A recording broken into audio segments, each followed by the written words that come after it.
investigation na ginagawa ng CSG ukol sa sinasabing Angels of Death.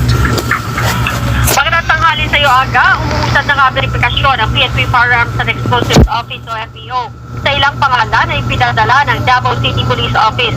Ito ay may kaugnay naman sa isinasagawang investigasyon sa tinatawag na Angels of Death ni religious leader Apollo Kibuloy. Bagamat hindi tinukoy kung ilang pangalan ang kasama sa request na i-verify, sinabi ni CSG spokesperson Police Lieutenant Colonel Yudisan Golciano na mayroon na silang nakita na mayroong mga permit at mayroon ding walang nakitang record. Hindi rin kinumpirma ni Golciano kung pulis o retiradong pulis o militar ang mga ito.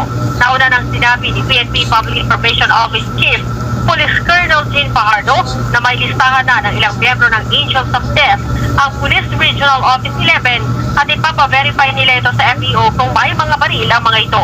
Itiringgan naman ng kampo ni Kibuloy ang alegasyon na may private armed group ang leader.